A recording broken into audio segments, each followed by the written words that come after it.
Well, what's up, everybody? It's Skooly Rich, and right now you're tuning in to the HILKIAH Show. Make sure y'all check it out. Hey, welcome back. Woo, woo, woo, woo. Yes, welcome back. It's been a minute, but I miss y'all. But listen, before we get into everything, I want to take the time to shout out a very special person, which happens to be Miss Jane. So at the Mexican restaurant I forgot what day it was, she was having a girls' night, and I happened to start talking to relationships about it, and she told me the best abbreviation in the world and gave a true meaning behind it, which happens to be PPLL. And y'all wondering, what does that even mean? Listen, provide, protect, love, and lead, and listen. Right? It goes for anything in this world that you're trying to get into, especially if it's aligned with the purpose that you're trying to do. Always remember PPLL, right? But welcome to the HILKIAH Show, where everyone deserves to be seen, loved, and heard. I am your host, HILKIAH. Before we bring out our special guest, I want to get into the word of the day, which happens to be influence. Influence means the ability to affect the way people think, feel, or act without forcing them, which happens to be followed by the question of the day. And the question of the day is, what's your favorite restaurant? With me, I'm about to say Raising Cane's. I mean, chicken tenders fire to the fries, and even the Texas toast, man. Coleslaw, I can't do it, but you get it. Y'all, today is a very special day because I think I'm making history. I am making history with the first ever female rapper to come on the HILKIAH Show. Not too long ago, I just had the first ever male rapper to come on the show, and we did great. And we only have to capitalize off of that with the first ever female rapper. But today, this guest is special. She's an artist, a producer, and creative who's building her own lane. Ladies and gentlemen, please welcome Miss Skooly Rich. Right? Yeah. How you doing? What's up, man? Everything's feeling good. So, you want to let them in on anything? What's up, y'all? Skooly Rich, man. I'm actually very excited to be a part of this right now. Ready to spread some love, knowledge to the people. Kind of let y'all know who I am. And yeah, I'm ready to have some fun, man. Yes, let's do it. I'm really excited. Man, let's do it. But before we get into this episode, I like to do a prayer now, where we start that podcast episode with a prayer. You would like to lead us in prayer? Oh, let's do it. I won't read it, but it's off the dome, y'all. So everybody, you feel me? Hey, God, I just want to thank you today. Thank you for allowing us to be in this space and to be creative and to be able to pour upon our blessings unto those that are watching this episode, those that follow HILKIAH, that are a part of this show. God, I just really want to thank you for the opportunity of even being able to put this in HILKIAH's heart, to invite me on here. Something that a lot of people don't understand is, in order to build and create these connections, it does have a lot to do with you, God. You watch, you sit high, you look low, and I'm really grateful for that. And I'm really just excited to have a great time with HILKIAH. I'm thankful for all the blessings that you have poured upon me on this journey with my music, with everything that I've been going through. I just ask that you continue to watch over me, continue to lead and guide me, God. In the day-to-day life that I'm living, God, I ask that you just continue to be the best part of me, be the best part of everyone. And if anyone does not know you, and they don't have a relationship with you, Lord, I ask that you fall upon into them wherever they are, God. Touch them, touch their heart, touch their soul. And just let them know you're here. And with you, all things are possible. In Jesus' name we pray, amen. Amen, right? The first ever female rapper on the HILKIAH Show. Mr. Skooly Rich, right?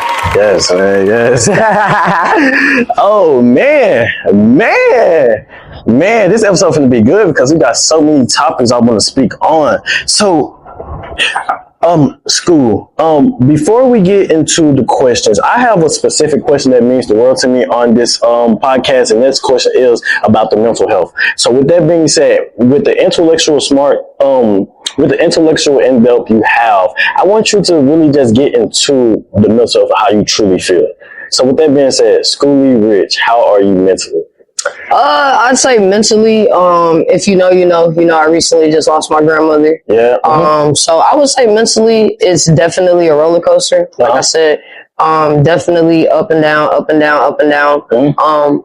But today I'm in a good spot. I've been really excited waiting to have my opportunity to come on the show. Yes. So I would say for my mental, it's a daily battle, but as long as I keep God involved and I keep praying and just, really waking up and getting through the day, pushing myself to get through the day and just realizing, what you go through doesn't have to define you. So I know some days I'm not good at all, and some days I am good. So mentally right now, I say I'm in a good place. You're in a good place. Grandma, we spoke on it earlier on the phone about death and how death can either help you or how it can harm you. I asked you earlier, when you lost your grandma, you was right there with her when she was going through what she was going through. But would you like to share it with the viewers? Yeah, so I'll say, to kind of give a back summary of it. I kind of really didn't know my grandmother was sick. Wasn't something I really knew. Of course, I'm from Texas, so I've been in Texas my whole life. I was born in Monroe. But of course, I spent a lot of my time out there. So moving out here back to Monroe, I say when I first got here, my grandmother was doing a little bit better than what she had been doing. But as the years progressed, things started to turn. And I would say the day of, I experienced everything like I told you. And I would just say, just being a part of that, it can affect you in a positive way, and it also can be trauma. It can create some sort of trauma. But my grandmother, man, she's bro, it's so much I can say about her. She's the reason I try to be strong for sure. Even though I witnessed what I witnessed and went through a lot with her no longer being here is a huge influence on me because it gives me a reason to keep going. There's days I don't want to record. There's days I don't want to DJ. But then I look back and just think about if my grandmother was here, she'd be on my butt. She'd be on my butt. So I just say dealing with death, it's a day by day. It's a roller coaster for sure. Do you still reminisce about the good moments you had with your grandma? Oh man, for sure. I just put on Instagram probably last night or the day before, a video, me and my grandmother, I was doing her hair. And that was one of the things she really enjoyed, me coming over. She'd always want me to do her hair, wash it, roller set it. And that just gave us that time to kind of connect in different ways that I hadn't connected with her. And I could say I do sit and reminisce a lot. I have a big pop-out picture of her in my studio room. So when I'm in my area where I'm creative, I always think about the times we had together. She right here with me today. Yeah, you want to show the shoes? Yeah, for sure. Shout out for Pete on the shoes for sure. But like I said, my granny really is a huge influence. And every day I get up, I just think, what would she want me to do? What would she want me to? She want me to be around sad, crying, or would she want me to persevere and try to find a way to deal with it and cope with it? You're never going to forget it. It's always going to be with you for the rest of your life. But what can I do to maintain it? And just stay on top of my mental, maintain it. I want to allow myself to be human, of course, but I don't want to allow myself to be human to a standpoint where it overtakes me. I'm very fortunate to have my grandma on both of my sides, my mother and my dad's side. And this actually past weekend, I had a conversation with my grandma on my mother's side, and she was basically giving me confirmation that whatever I'm doing is working. You keep doing it, but also allow God to be in the equation. But she said something that stood out in our conversation with one another. She said, it takes time for you to believe when God's really in your life because you keep asking that one question, is God real? Is God not? Is God real? Is God not? And she actually gave me a story time when she realized that God was real, and it was when she was 12 years old. She said that her and her cousin was rode down to a lake, and something had happened where she kept questioning, was God real? Was God real? He kept showing her throughout the days, the weeks, the months, the years, and that's when she had to really just be obedient to listen to what God says. Skooly, when it comes to your life, what was that one moment in your life that made you realize God was real? I'd say just living in Texas by myself. I've been through a lot. So I would just say he got me through a lot in Texas. He got me through a lot to the point where I was independent enough to not have to call home, you know, bug a mom, bug my dad, bug any type of family member. But I can say when I lost everything and got it back, that's when I knew he was real. Everything I was going through, being homeless, sleeping in my car. When I got through all of that, got a new job, got a better job, saved up enough money, got me somewhere to live. That's when I really, really was like, okay, this is real. This is real. Because sometimes you have to go through the bad to get to the good. You know how they always say, before the good comes, you go through a storm. And I think that's just like the challenge part of everything. See if you're going to keep faith. And Job, one of my favorite books in the Bible, Job, it teaches you patience. It teaches you humbleness. And if anybody is, you know, in the Word of God, has ever read the book of Job or hasn't read the book of Job, I highly recommend it because it will definitely change where you stand at when it comes to your faith in God. And I feel like that alone helped me. Why out of all books, Job is the one that stick with you the most? Because I lost it all. I lost it all. I lost everything. Job lost everything. But it was a test. God tested him. Took everything from him. Sheep, farms, wives, children, everything. Losing everything. It's some impactful losses. But he never lost his faith. Do you feel like you will ever in life experience another Job season? Oh, sure. Of course. And do you feel like you mentally already prepared for the time? Yeah. Because no one's perfect. Like I said, we're all human. I'm in my 30s now. A lot of that stuff happens. That's a blessing, right? Right? I don't look 30, right, y'all? Yeah, that's a blessing. She gotta be like 20. She along with us, man. But I would just say I feel like there's more to come with life for me. I'm always gonna, you know, keep my faith in certain situations, but I feel like God's not done working with me. It's a lot of growth for me, and I feel like a storm is a storm, and God doesn't prepare you for it. He doesn't tell you what kind of stuff. He's not gonna be like, okay, I'm gonna do this. Just a little bit of a storm, and see, no, it's gonna be a storm. You hear me? So I feel like I just in a point in my life where if I was to lose it all today, the type of God that I serve and the type of faith that I have and the type of person that I am, type of upbringing I come from, I'll be able to persevere through it because I believe in the Word.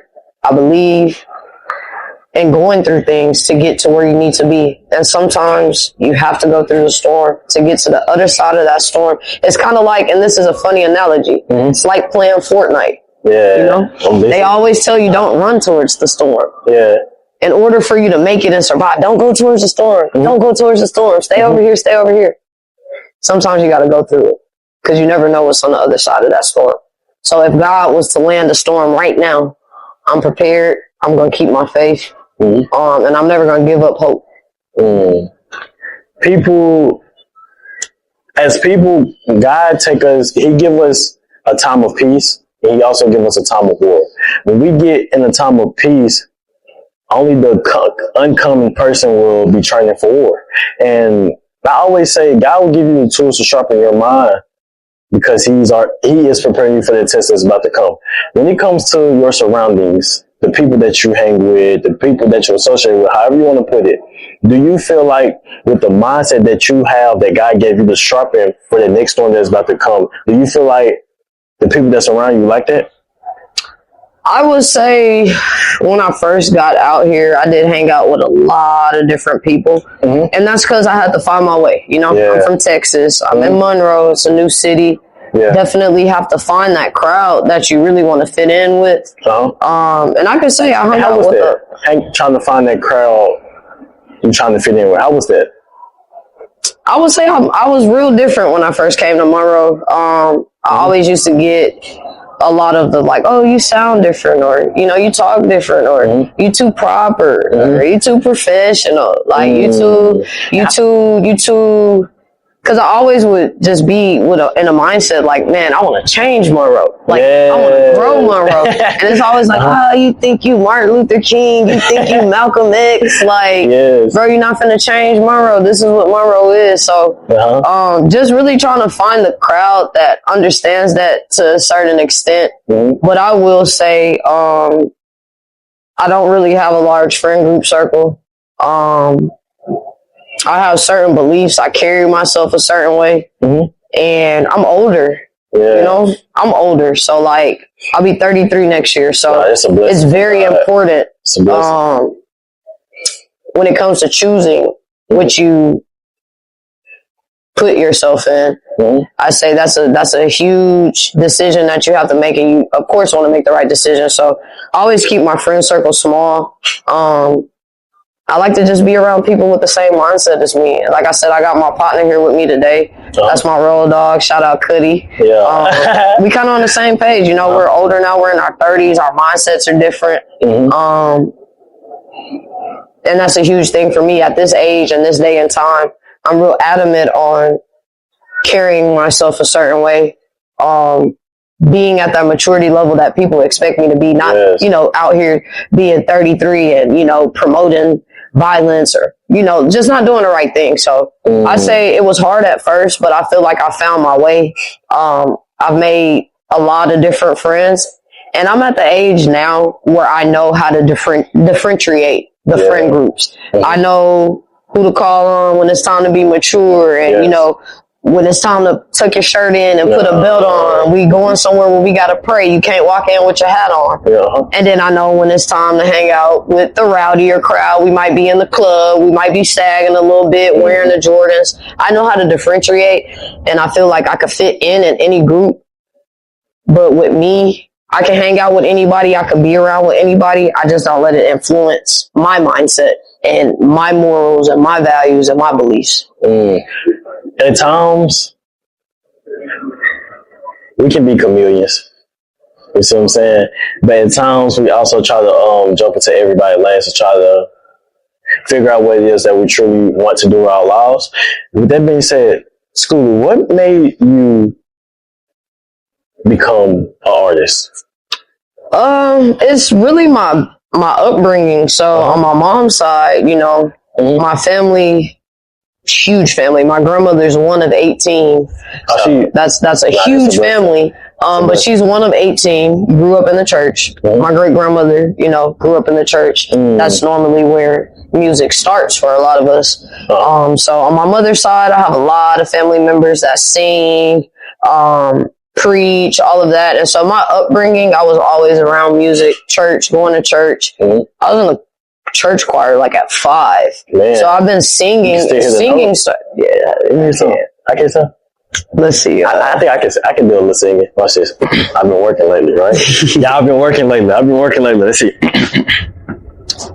You never call me baby love. That was slow motion. That was dope. We hit a little high note. Man. But yeah, I started singing when I was 5. So that's really how I got into music, singing. And then from there on, it kind of progressed.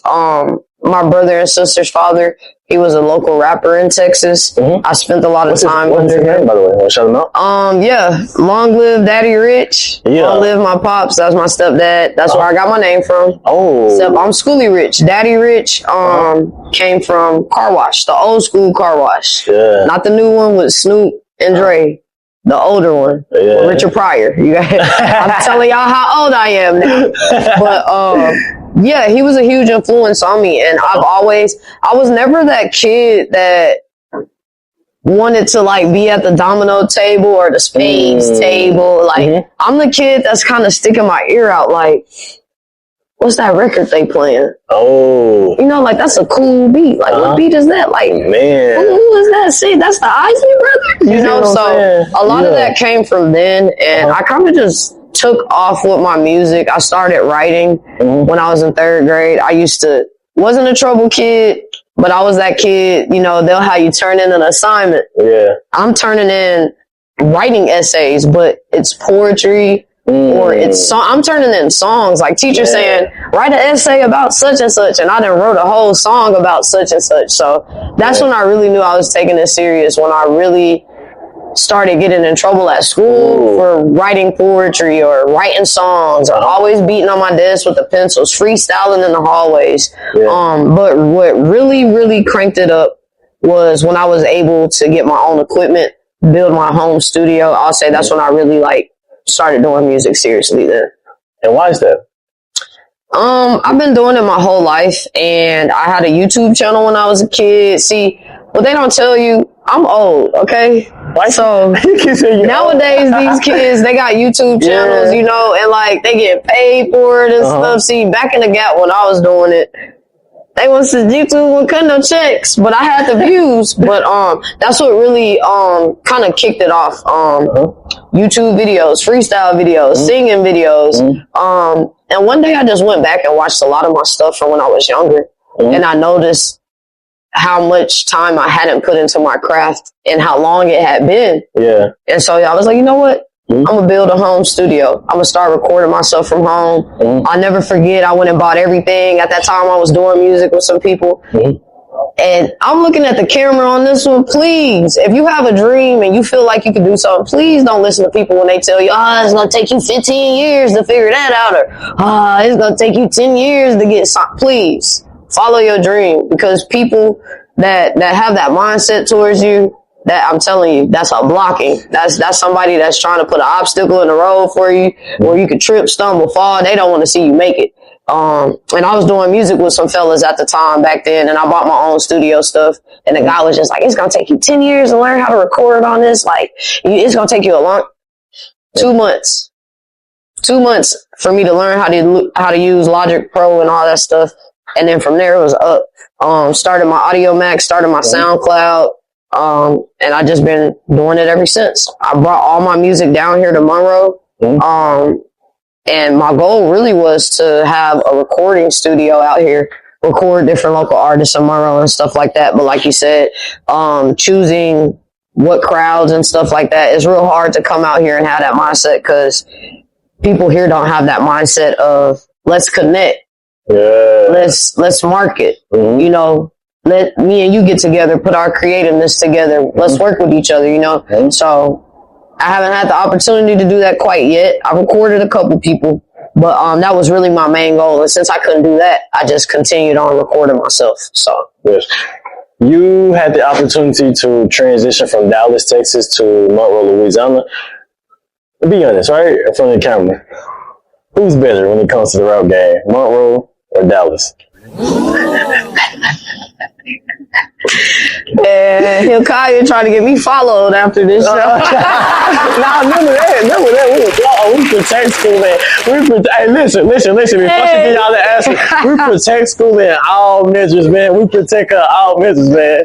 But I have to ask you, you can't be honest in Monroe. You choose a side. It's either the South or the East. For real? That be like that for real? But yeah, that's a serious thing out here. But why do you think that it's either the East or the South, or however y'all put it? Why can't we all just come together? I feel like with the music scene, I'm going to answer your question first and then dive into that.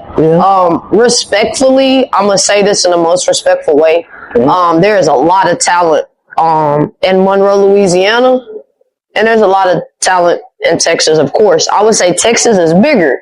So, of course, with the Texas rap game, it's quick, it's easy. Like, you have all the resources, you have all the studios. Like, when I go to Texas, I'm always doing a show.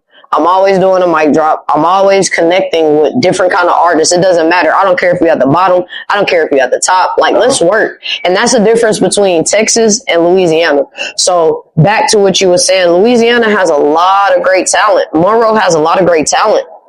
But the thing that hinders Monroe is mixing the street life with the music life. So now you could just be a regular artist like me. I just do music. And let's just say I want to do a song with somebody from the East and I want to collab with an artist from the East. And then we drop that song. I try to go collab with somebody on the South. They're going to feel some type of way. Nah, you know, you did a song with Now you can't do the back and forth. And that's what hinders the music game out here. It's more of a competition out here, less than let's all work together. So like in Texas, when I think about like the local people that I work with in Texas, like all the people that I met when I did my last show, like Truly Off-White, Mafia, J. Coca, like all these different local artists that are out there in that Dallas scenery, collabing. Like I have so many more collabs with people in Texas than I do out here. Now, have I worked with artists out here? A ton of different artists. There's so much talent, but it's competitive down here. Nobody want to see the next person doing better than them. Yes. So it's like if I drop a video today in Monroe, which respectfully I don't, I always tell people, you know, my music, I came from Texas with my music out here. I never want to step on nobody's toes in Monroe. So anytime I do anything with my music, I always go back to my hometown. I always go back to my city and shoot my music, because if I was to come out here, do my music, push myself out here as a Monroe artist, and let's just say I surpass somebody that's been doing it, they're going to be upset. Then it becomes a hating thing or a trolling thing. Now we on the internet going back and forth. But I would just say, like, if Monroe artists just didn't involve the street life and stuff and just kind of drop the beef, and it's music, bro. Like, let's just have fun. Let's turn up. Let's get the people what they want. Let's get the community what they want. Let's all work with one another. Because if they see that, now more people are going to want to come to Monroe. More people are want to collab. People going to want to shoot videos with people out here. They're going to want to do more shows out here. That opens a door for a lot of different things, but it's just not out here right now. So it's like, you know, it's more of a competition than anything. And I feel like in Texas, they work together more than they compete. And that's why I feel like when you look at people like the New Dallas, when you look at Zillionaire, you look at Montana 700, Amir, all them different dudes, not hating on each other, but the whole clique came up based off of, you know? So that's just what you have to keep in mind. But I have faith in Monroe. Like I said, there's a lot of talent out here. And I do believe, like, Monroe could be a place where a lot of great talent could be discovered. Just got to change the mindset. Yeah. I want to go back to when you said, when you first had that, when you first came out here to Monroe, you said you wanted to change Monroe. Why do you have this lingering thing of changing Monroe?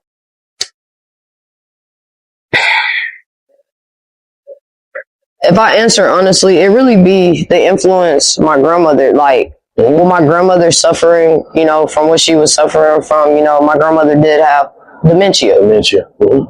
She couldn't, all she could remember was the old Monroe. The Monroe she experienced, and it's not nowhere near what she experienced. And so for me, coming to Monroe, and when I say I want to change Monroe, it's not because I feel like, because I get this a lot. Oh, you from Texas, big city person, want to come down here and change. So, you know, you think you're better than everybody.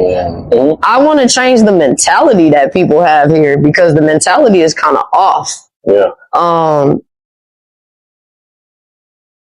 It's just not, it's the mentality of Monroe, and it's excusable. Things that happen out here in the community, things that just happen out here, it's excusable. People just be, you know, it's Monroe.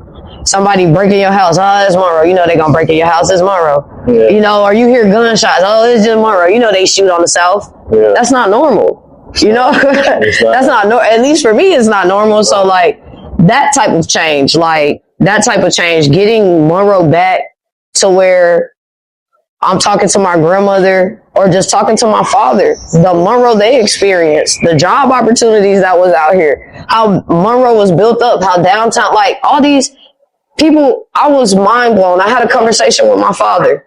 Mm-hmm. The Jackson 5 have been here. New Edition has been down here. Like all these different artists, all these different people that have been to Monroe, that have performed in Monroe. Do we have that today?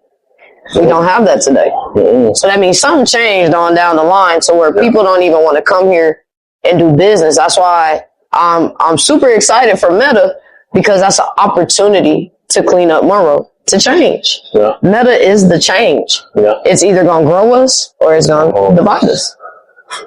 Yeah. Your grandma's name, by the way? Bertha. Miss Bertha. Miss Bertha Hampton. Miss Bertha Hampton. As she would say, a throwed off Virgo. And she mean it too. She means it too. She mean it. If Miss Bertha Hampton was right here in front of us as we're having this conversation, what would be the first thing you do? I hug my granny. Y'all gotta be crazy. I'll probably knock over all this stuff I see my granny walk in. But I would definitely hug my grandmother and just really just thank her, because like 3 years that I've been here and the time that I had with her, I feel like it was a lifetime. Even though it wasn't a lifetime, it felt like a lifetime. Yeah. I feel like she would be proud of me. We had a couple conversations where I told her, you know, when I get older, I want to jump into politics. I want to be in the community. You know, I'm really big on like the youth. Yes. So I would hug my granny and I would really tell her like everything that you instilled in me, I try to instill in others. Yeah. I try to get people to understand my upbringing, how I was, you know, brought up. And I would just thank her. I would thank her for everything. Thank her for life. The blessing of, you know, just creating my father, giving him the opportunity to create me. Yeah. It'd be a lot of thanking, a lot of tears, a lot of laughing. Because after you knock all the stuff down, she's like, "How baby, pick that up." Right. I had to pick up all the stuff, get back to the show, but my time gonna come again, because I'm not gonna be on earth forever. Yeah. And the end goal is to be at the gates of heaven. My grandma opened them up for me. It's somebody out here in the world right now that's going to watch this, and they are very fortunate to have their grandmother. But let's say that they not treating their grandma very well. They're not treating her like a fragile glass. Any advice? I would say this, because this is kind of something I've experienced. I would say cherish your grandparents. The older you get, the better your understanding is. But I would say definitely cherish your grandparents. I never understand the people that like don't call their grandparents, don't visit their grandparents, don't check on them, you know, don't go visit, no, none of that. I really don't understand that. Grandparents are a huge part of your life. And they bring, for me, my grandparents bring comfort, understanding, a different kind of love. And I would say respect your grandparents, respect everybody, honestly, but respect your elders. But those are things that have to just be taught at a very young age. But I would say I don't have my grandma right now. I have one living grandmother on my mother's side, and I love her to death as much as I love my grandmother that has passed away. But I'm down to one grandparent. So anybody out there that has more than one grandparent, I say cherish that, because what I've experienced this year and what I've encountered, I wouldn't want anyone else to go through that or to feel the way that I've been feeling physically, mentally, emotionally. So I would say cherish your grandparents. When a grandma or grandparent die in the family, it kind of create chaos in the family. Have you ever experienced that with family, where a grandparent died, next thing you know, the family don't talk like they used to, kick it like they used to, or anything like that? I would say nothing really changed when my grandmother passed away. Because on my father's side, this is my dad's mother. She has my dad and my uncle, 2 children, right? My father has me and my brother. My uncle has 2 children. So I come from a small family on my father's side. So I would say nothing really changed. if anything changed and affected anyone the most, and I say this out of respect, so if any of my family watches it, you know, cousins, aunties, I don't want you to misunderstand me, but I want you to hear and really listen to what I'm saying. I would say the only thing that changed would probably be the impact that it had on me and my father, because that was our day-to-day life with my grandmother. Mm-hmm. So, and my partner could vouch. Like, there's been days like we are getting dressed, getting ready to go have drinks at the bar. And I gotta go check on my grandma. I gotta go fix her medicine. Yeah. Or she hungry, so she want me to bring her something to eat. So I would just say, like, for me and my dad, just maneuvering through life, because we had a lot of help with my grandmother. Mm-hmm. But day to day, it was really just me and my father. Mm-hmm.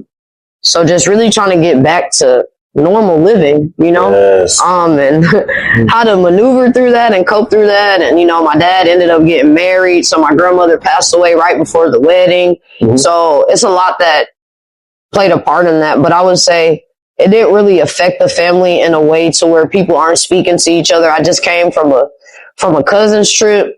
And of course, a cousin's trip with cousins that you may have not seen in the years, or you're just getting to know. Of course, that automatic bond is not going to be there off the jump. But I say as long as we keep doing things like that and trying to build relationships with one another, everything on that side, you know, it will fall in place. You mentioned the youth. You're very big with the youth. You also have an event that you want to tell them about? Look, y'all, stop what you're doing. Put the sippy cup down. If you got your kids at the house, just wait for 2 seconds. So I'm partnered with my job. Anybody that knows me, you know, I work at T-Mobile, top 25% ranked.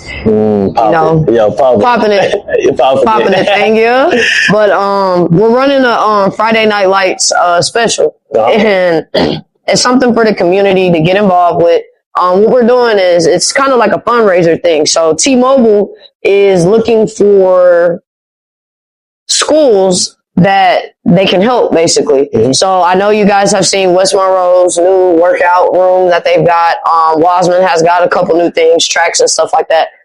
Pretty much this contest is to see how much support these kids have in their community. Yeah. So you sign up for the Friday Night Lights and you can win up to $1 million. I know River Oaks won last year.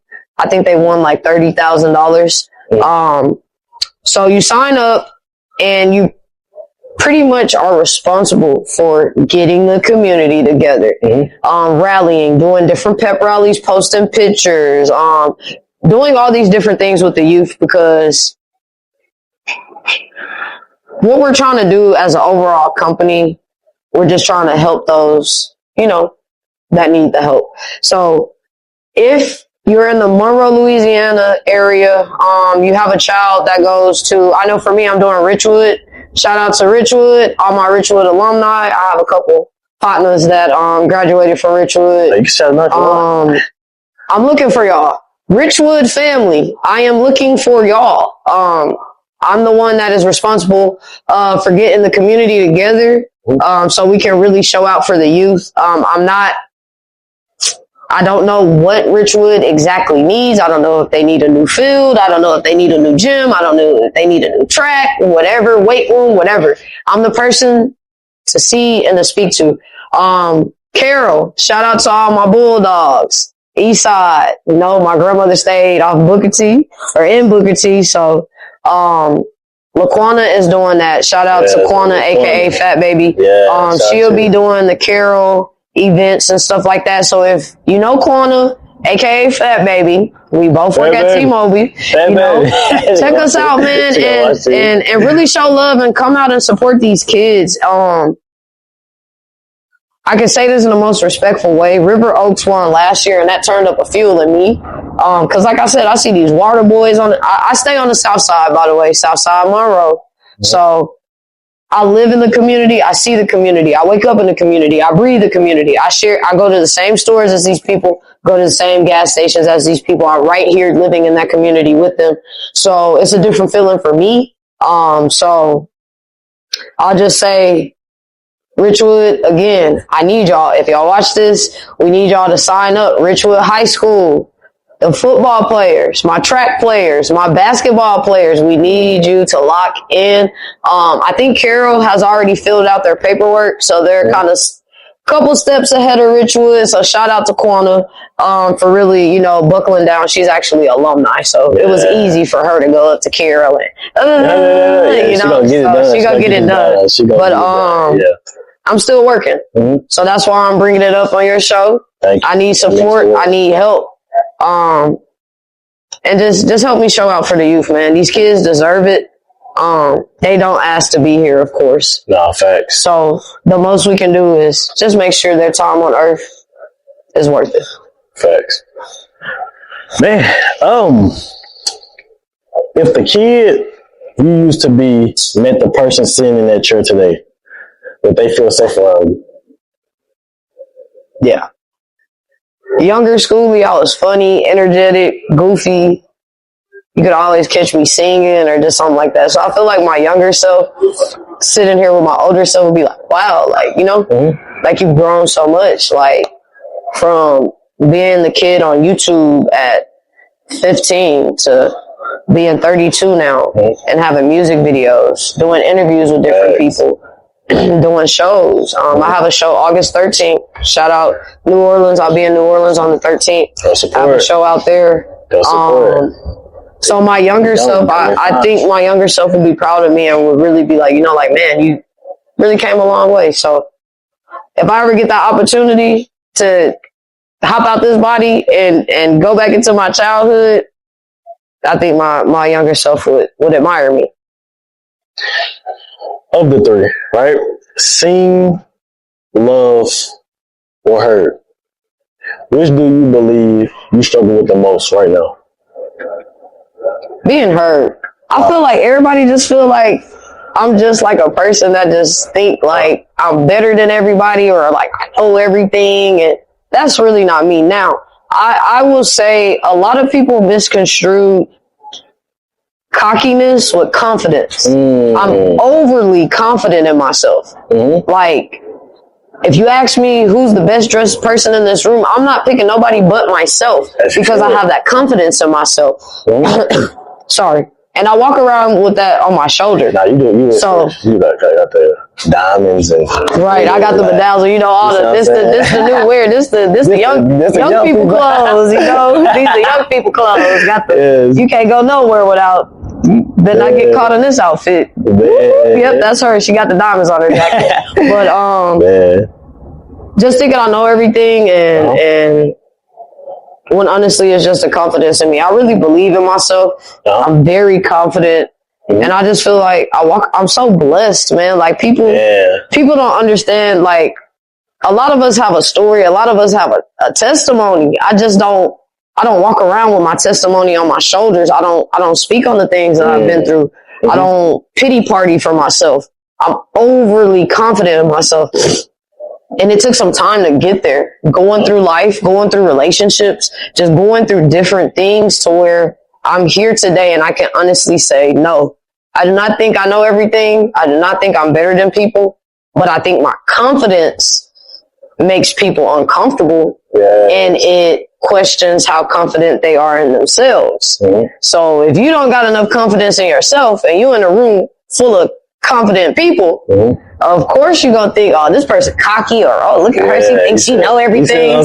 But that's you struggling with self-care, self-love, and self-confidence. I think we go through that in real life. No, seriously. I'm talking about in our real situations. We do. We do. But here on the HILKIAH Show, we have a segment called Finish the Sentence, right? I'm going to throw a sentence at you, and all I want you to do is finish it. That's okay? All right. Being here on the HILKIAH Show, I want everyone to know. I want everyone to know that if you have a dream, keep pursuing it because you never know who you may run into. I met HILKIAH at work. So he's always been energized, always has a smile on his face, just really, really a decent gentleman. And for some way, somehow God connected us. Yeah, and I just feel like that's what I want y'all to take from this. If you have a dream, keep pursuing it, because you never know who you could run into, who you could connect with, and where that could take you.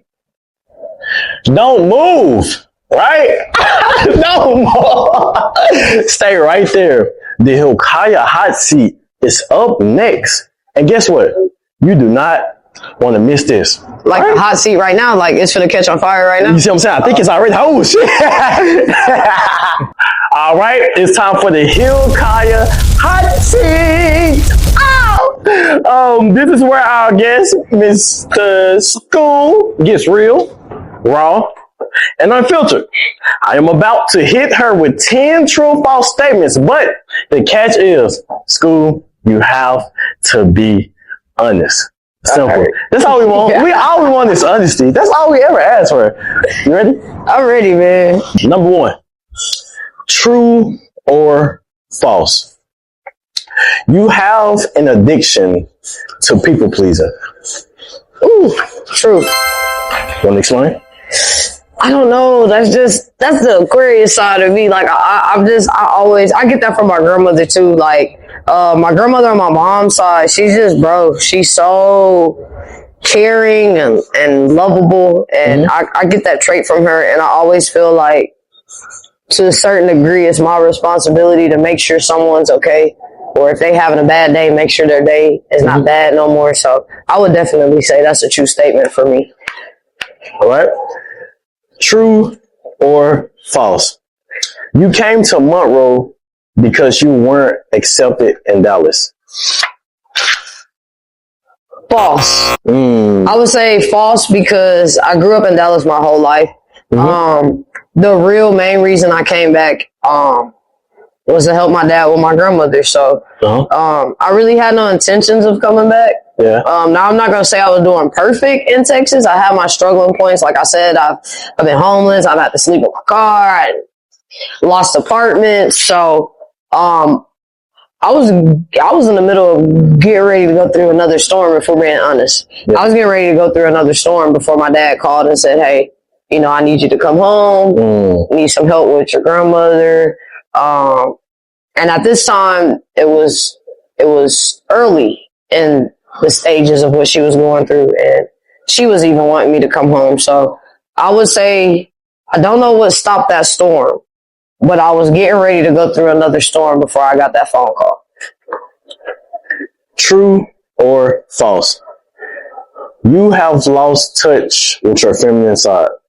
Feminine side? False. Anybody that know, y'all done see me in Bourbon with crop tops on. Y'all done see me with my shorts, with my thigh tattoos. I'm masculine, but I definitely have a lot of feminine ways. I probably don't present my feminist sides to the public as much, but behind closed doors, and you can ask anybody that know me, you can ask my partner, you can ask my sister, you can ask my mom, crop top, shorts, whatever. I have a feminine side to myself.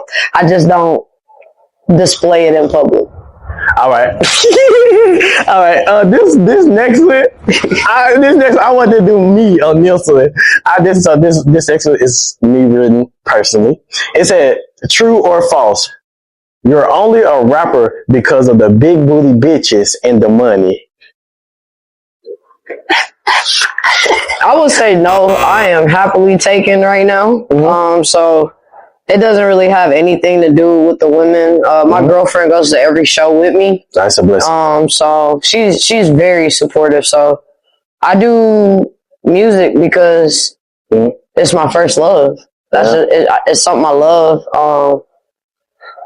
Whether I make money from it or not, I've said this on Instagram a lot. A lot of people don't support me in the ways that I feel like they should support me. A lot of people may not stream my music, watch my music videos, but hey, if I get one person to listen to my song, that does me justice. I do this because I love it. Whether I get paid from it and it takes off or it never takes off, I do it because I love it. True or false? Monroe, Louisiana will never grow together. False. Mm-hmm. Monroe can grow. They just got to come out here and clean it up. Like it's all about the mindset. I feel like if my grandparents was raised in Monroe, my mother was raised in Monroe, my father was raised in Monroe, and they had so many opportunities back then. The city was built up. The city was more clean. Violence wasn't really a huge part of Monroe. Mm-hmm. But my dad, he speaks on this all the time. He's like, yeah, maybe a couple fist fights, maybe somebody gets stabbed. He's like, nowhere near what we're living in today. So I feel like Monroe can grow.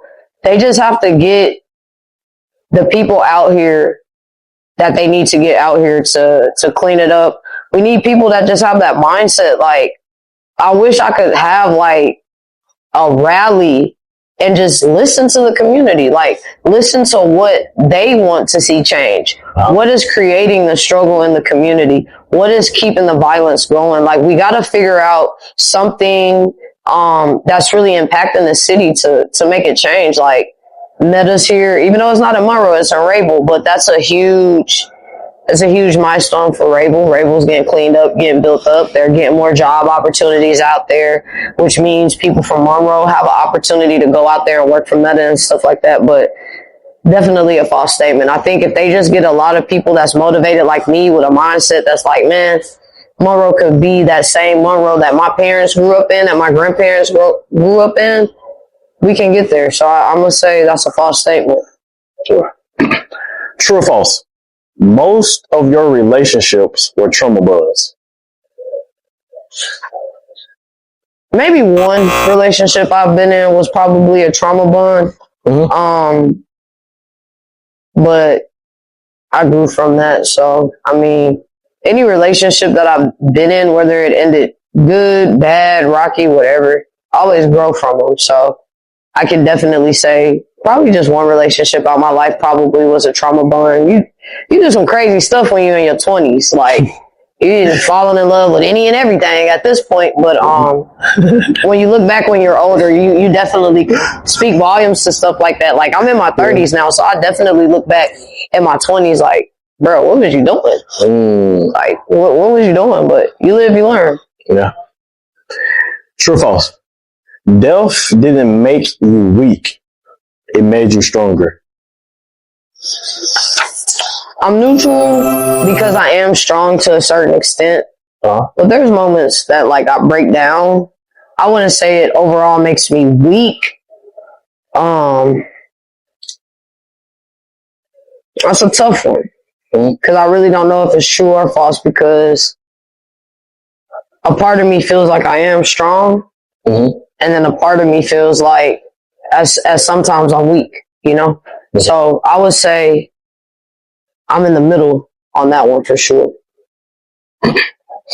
True or false? You lost yourself in your childhood. Had an amazing childhood. Mm-hmm. Even though my mom watched this, anybody that know my mama, she good with yelling, boy. She gonna yell. But I had a really great upbringing. Had an amazing childhood for sure. I can't attest to, like, a lot of people when they say, like, you know, they went through certain things as a child. I can definitely say I'm thankful that I hadn't experienced anything that I shouldn't have at such a young age. Because some people go through stuff when they're children that you're not supposed to go through until you 25, 26. Yeah. So I'm glad my parents kind of kept me away from stuff like that, for sure. True or false? You have more female inspiration than male inspiration in your rap career.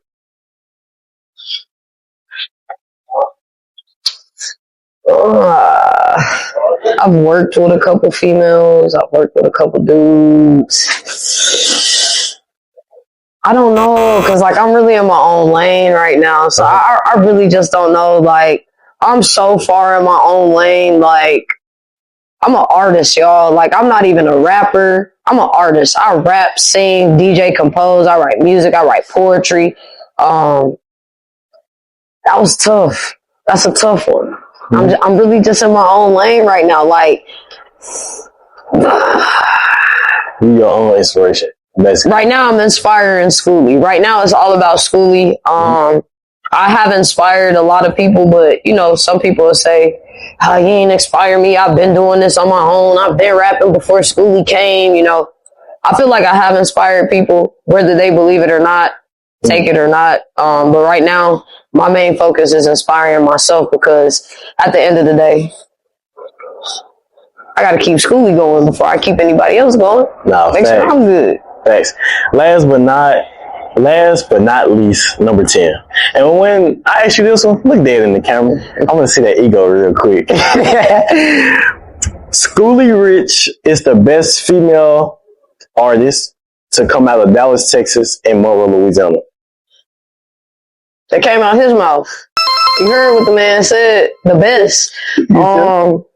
I'm gonna say, I don't want to step on no toes, man. I really don't want to step on toes, because my maturity level and everybody else's maturity level is just so different. Like, I'm 32, so I don't have time for people misconstruing what I say, and now you sending shots on Instagram and Facebook, clout chasing.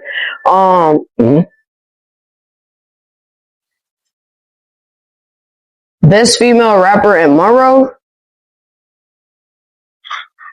or the best female rapper in Texas? I'm going to just say overall, I'm the best. It don't matter where you put me at. You can put me in the jungle. I'm competing. I'm the best everywhere. So you can put me in Dallas. You can put me in Monroe. You can take me to Shreveport. I'm the best anywhere. I'm the best. I'm not even being cocky with y'all, but I do so much with this music stuff. I just feel like I can't be touched, man. Now, anybody want to collab, work, network? I'm not that cocky to where I don't want to work with nobody. So, don't misconstrue what I'm saying. I'm always open to work with any and everybody. I've worked with a lot of Monroe artists here before. So I'm just going to say I'm the best everywhere. And that's not to step on nobody's toes. I told y'all I was confident. So take that how y'all want to take that. Yeah, I heard it from school herself. The biggest. The largest. You see what I'm saying? But before we wrap it up, School, where did that name come from? Skooly Rich came from my brother and sister's dad. He used to rap. So, Car Wash, the movie Car Wash, not the one with Snoop and Dre, like I said earlier, the one with Richard Pryor. Car Wash, when they were singing that song. You ever seen the Car Wash with Richard Pryor? Richard Pryor? Okay, he was the pimp. Remember the pimp that got out in the white suit? He the girl, they like, Daddy Rich. That was my that was my stepdad rap name, believe it or not. And he used to call me Skooly as a kid. Like I said, I used to get in trouble for writing raps and stuff. He always used to tell me, like, boy, you be schooling with the raps. I'll never forget. I wrote my first rap, and he was like, man, you got bars, you schooling them. Crappiest rap ever. I mean, it sucked. To this day, my family sings it and they tease me. But to my stepdad, he thought that was just the best thing in the world. So when he passed away, I really wanted to pay homage to him. I knew I wasn't going to want to call myself daddy, of course. But the rich part stuck with me. And I'm like, you know, like, what can I put? What can I put? And I remember my stepdad used to call me Skooly. So I'm like, I'm going to call myself Skooly Rich. How often do you still think about your stepdad? He's a huge part of this music stuff. Like, if he was here, he'd definitely be proud. My brother also does music. Want to shout him out? Shout out to both of my brothers that do music. I love y'all. They're very talented. Make sure y'all check them out. He plays a huge part in this because he was the one that would take me to the studios. I'm like 7 years old. My stepdad opening up for like Slim Thug, Master P, like, and I'm seeing all of this as a kid, and I'm just like, you know, like, dang, like, this look fun, you know? So I think about him often because of how far I've come. Yeah. And I wish he was here to count and really have his own opinion. Like, wow, you know, like, I wish he could speak on that, but think about him often for sure. My brother looked just like him, so can't miss him. Can't miss him. And that's a wrap on the HILKIAH Hot Seat. Big shout out to Skooly Rich for keeping it honest and keeping it real. But listen, We'll be right back. Don't move, because we'll be right back. Just stay right there, okay? We'll be right back, right? Y'all might hear me sing. Y'all you see what I'm saying? You're going to miss it because you want to hit that note, you see what I'm saying? Because they want to get off the episode and go somewhere else. Yeah. Man, what can I say? Skooly Rich. Man. It's been a real good interview. Man, y'all make sure y'all watch this episode. And then when you're done watching this one, go to the one before mine and watch that one. Then go to the one before that and watch that one. Like, a lot of knowledge on here, man. And I really appreciate the opportunity. I told you I was coming for you. Yeah. I just had to get my schedule right. I done had some fun, for sure. I enjoyed you so much. You're very intellectual, by the way. So, appreciate that. So they just can't just label you an artist because you can really switch lanes and go be a teacher if you want to, or be a mentor if you want to. You see what I'm saying? To get in politics, y'all better watch out. You see what I'm saying? Why? Before I ask you this last question, why do you want to get into politics? I want to save the youth. I want to say to you, because they probably got somebody in their household right now telling them, you ain't gonna go play, you ain't gonna go to college. I ain't go to college. I used to hoop. I used to hoop. I told my ACL. So if you think you finna good shot, then do it, you know? Yeah. You never know what the kids is around. And like, I've been around grown people that's telling me like, oh, you think you can change? You ain't gonna change, Monroe. You feel me? So I'm big on the youth. Like, I really want to get into politics for the youth because I could be that one person telling them the right while they got a bunch of grown people telling them wrong. Like, and you never want to take that from the kids. Like, if you have a child that, especially growing up in this community, you have a child, and I'm using the South Side because I stay in that community, but you got a child stay in the South Side and they got dreams that's through this roof. Don't tear them down by telling them, oh, I had that same dream. I went to Carroll and you feel me? It didn't work for me. It didn't work for you. You never know what it could do for the next person, and you have to instill that in the youth. And so that's a real reason why I want to get into politics, is because I want the youth to understand what comes with politics, why it's important to vote, why it's important to be a part of the community, and then just to show the youth that, like, where you stay at doesn't matter. You still can have your community sticking together. Yeah. It don't matter if we stay under a bridge, you feel me? As long as we sticking together and we that community and we making sure that's the best bridge in town, that's all that matter to me. So the youth, for sure. I love that. If y'all was ever wondering, vote Skooly Rich for president. Thank you. Yeah, y'all gotta get me in y'all communities, man. Vote me. You see what I'm saying? But old school. That's gonna be my name. We're gonna hey, look, that's gonna be my nickname in about 5 years. Old school. But school. As we come to a close, I'll leave you with one final question. If you can describe this world in one word, what would it be? Complicated. It's like a relationship. You have some good, you got some bad, you got some trauma, you got some peace, a little bit of arguments, a little bit of anger, a little bit of happiness. Like, you got a bunch of everything in this world, and that's what makes the world so complicated, because it's so much. It's just so much that's the first word I could think of, like, especially living in today's world. Yeah. Complicated. Things don't always go the way you want them to go. This world we live in today, it seems like it's more against us than for us. So it's important to find your lane. It's important to find your own path to create the success that you're looking for. Because if you wait for the world to give it to you, you're never going to get it, because we live in a complicated world. Wow. You dropped so much knowledge. I'm just being real, man. You said come on the HILKIAH show. You told me be real. Yes. Be myself. So, man, I gotta drop the gems. I gotta give them knowledge. Man, facts. Thank you so much for not only sharing your story, but joining us today. And to everyone that's watching or listening, thanks for tuning in. Listen, don't forget to like, comment, subscribe, and stay connected for more inspiring conversations. Remember, no matter who you are, where you are, or what you're going through, you deserve to be seen, loved, and heard. Until next time, this is the HILKIAH Show, signing off. You want to sing for him? You gonna do a little note for him? What we singing? What we singing? This little light of mine. Hey, I'm gonna let it shine. Hey, have hit him with a note, but all I can say is Granny Baby, the tape is out.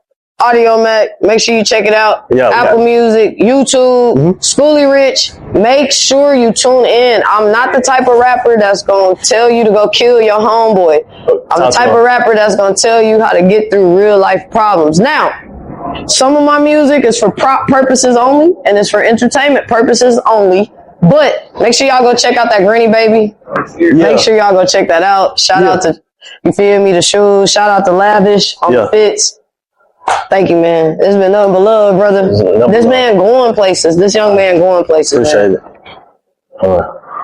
All right, I'm interviewing my partner Cuddy. As y'all know, I'm Skooly Rich. This Cuddy Cud, man. Cuddy took her braids down at the interview, but damn, Cud, what you want to say to the folks, man? Hey, I just want y'all to know my birthday Saturday. I'm finna be that big 30. I didn't want to know my birthday. Hey, Cash App, sis gifts. Pop out, turn up. Come turn up with us. But nah, man, I really enjoyed the show. Dang, HILKIAH, this is amazing, my guy. This is amazing. We've been trying to connect and do this for a minute, but I gotta respect if you let me bring my partner on. See, a lot of y'all partners don't show up for y'all. Y'all be having shows, all kind of stuff, and your partner don't want to come because it ain't his video. He don't want to come because it ain't his song or whatever the case may be. But we on the HILKIAH show. Checking out, man. Nah, for real. Hey, man, y'all make sure y'all check out that Granny Baby for sure. Oh God, that's the one. That's the one. That's the one. I'm telling y'all, that's the one.